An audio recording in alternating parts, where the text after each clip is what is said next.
Apologize for the camera angle, guys. It is 7:17 in the morning West Coast time for Monday the 22nd of June 2026.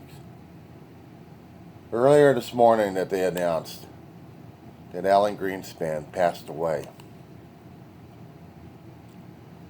For some of you folks who grew up with the name Alan Greenspan and equated to him with financial markets and stuff. And yeah, he was. He made his mark when he got into the biz, into the federal government, just when Reagan was in. Started up as a leader of economics, and for several presidencies until Bush Jr. He was the federal chairman of our Federal Reserve. A couple of things they reported that he screwed up on was the housing bubble, and I think something else, I forgot what it was. They were talking about it on NBC, and I should have kept up with that particular news article there.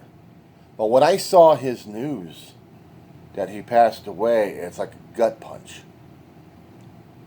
He was married to Andrea Mitchell, a longtime NBC reporter, correspondent, since '84.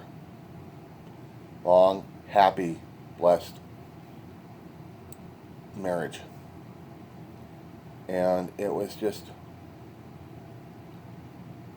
I was sorry to see him pass. So he had a wicked sense of humor, loved music, loved jazz, loved golf. Me and golf don't mix, but watched it when I was a kid. But I grieve for Andrea Mitchell and the rest of her family who missed this guy. Just wanted to throw that one out. Next thing we got going is Trump and his economic policies are still screwing us over left and right. And because of the war with Iran and the on again, off again deals to keep Trump's insanity in check, we're going to see a rise in food prices.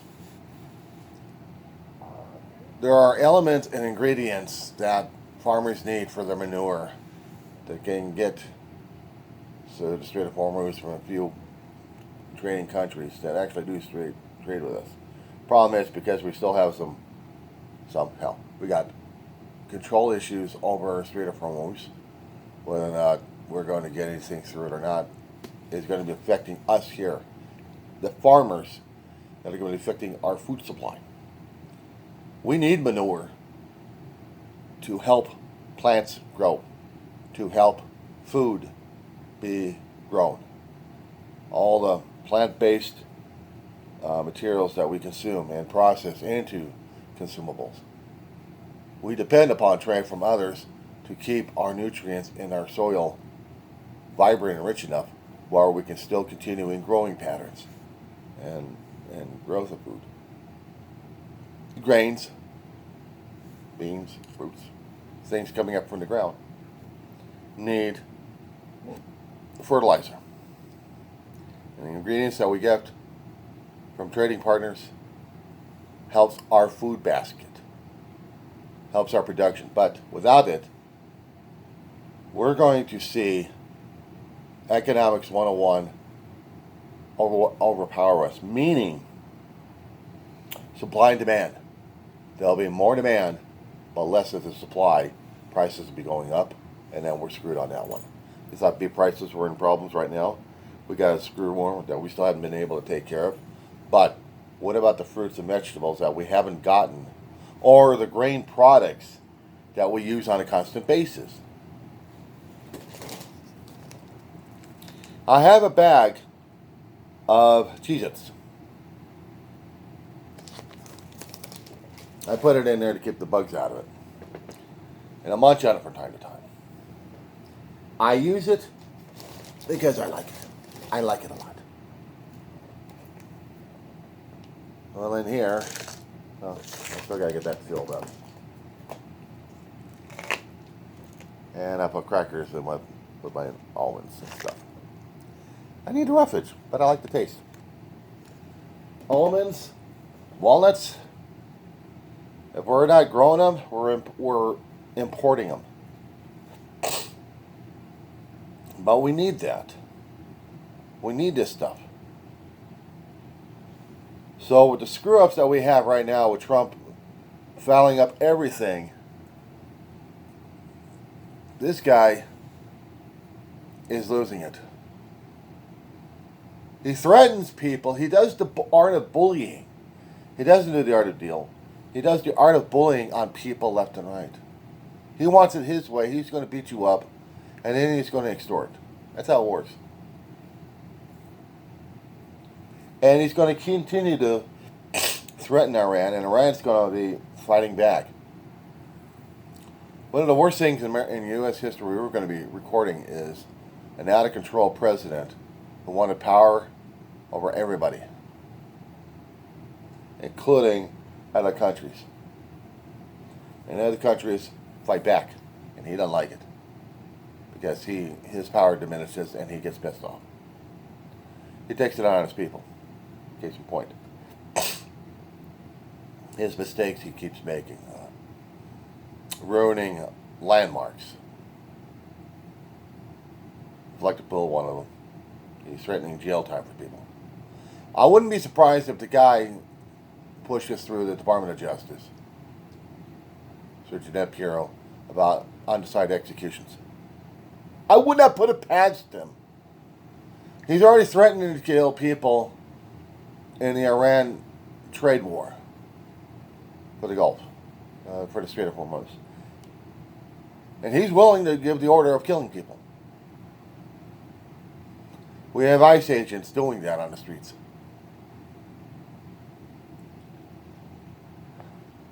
So all the political pundits this morning talk.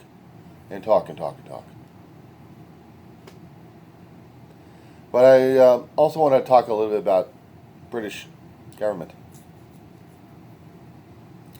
6 to 7 prime ministers in 10 years.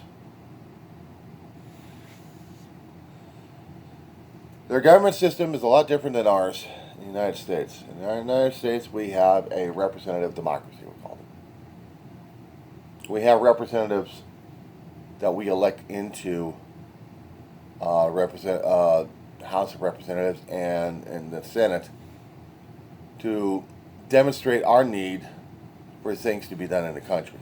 And they are our voice in the country, in the government, in the United States government system.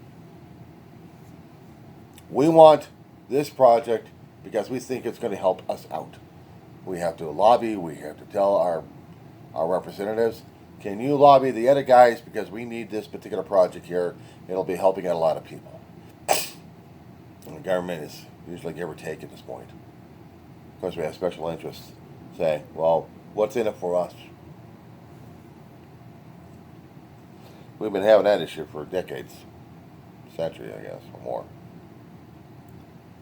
But this is the thing we have to deal with politics. We have special interests in both Senate, mostly in the House. And we have election cycles for these guys to get in an office every 2 to 4 years, I think, for representatives. Let me see.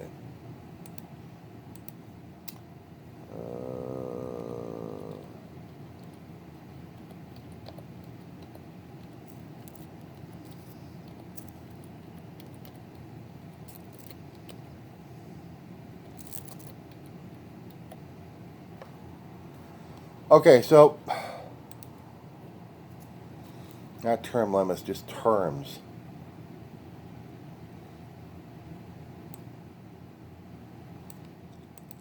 Let me see. So what are the term limits in the United States anyway? I'm going to go to Wikipedia on this one here. Constitution gives a time limit between the Senate and the House. House has got about a couple of years. the Senate has every 2 years the House of Representatives got to run, right? And the Senate every 6 years. But I said we're going to be talking about the British Parliament. Parliament's a different story. British Parliament is a different thing altogether.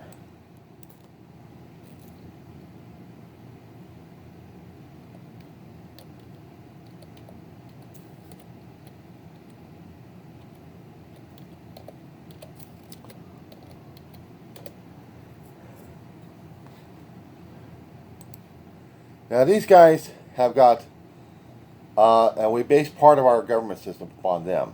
House of Lords, House of Commons. House of Commons would be the guys like in the House of Representatives. House of Lords would be like the Senate. They've got their own term limits things over here.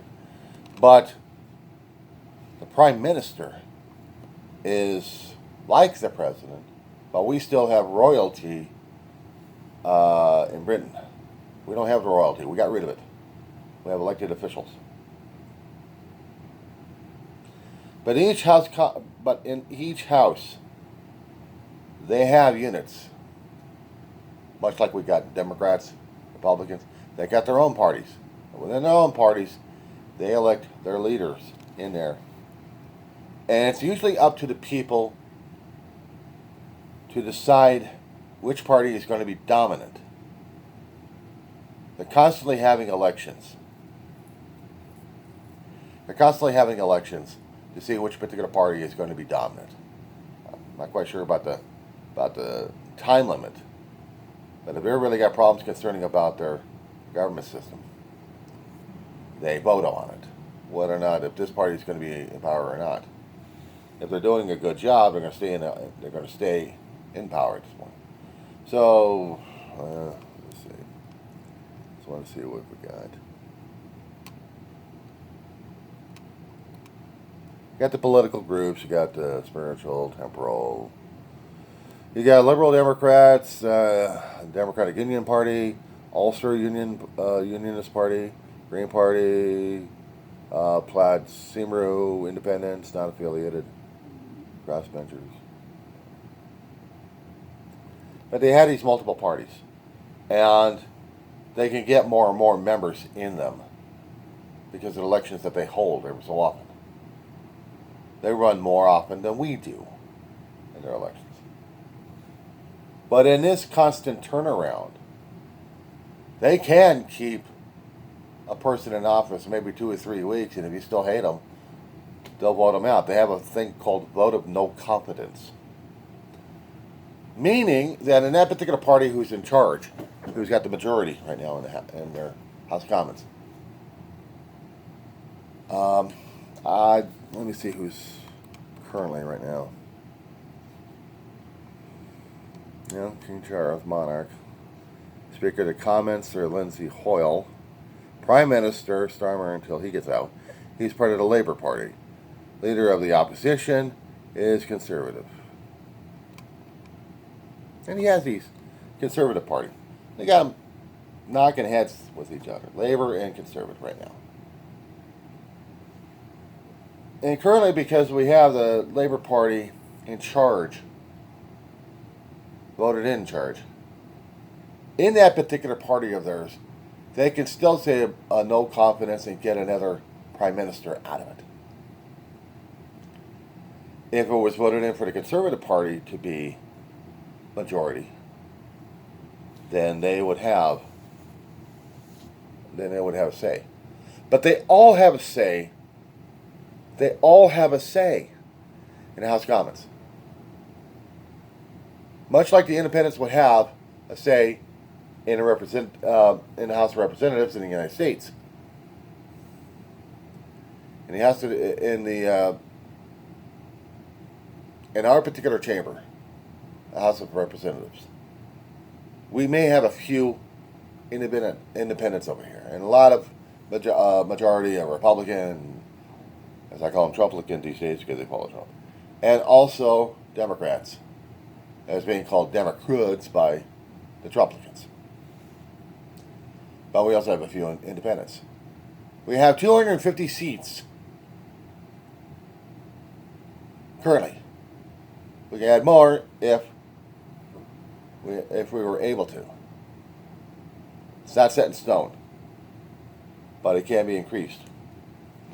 Senate is set in stone, almost literally. The U.S. Senate, we have 2 senators only for each state. We're only allowed to have 100 max.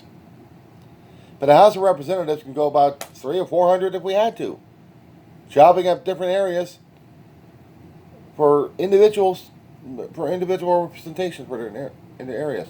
Or else we're going to be doing the gerrymandering, combining things, squeezing out the parties one way or another.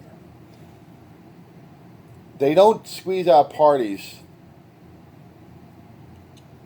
in parliamentary, at least not that I've seen or read about.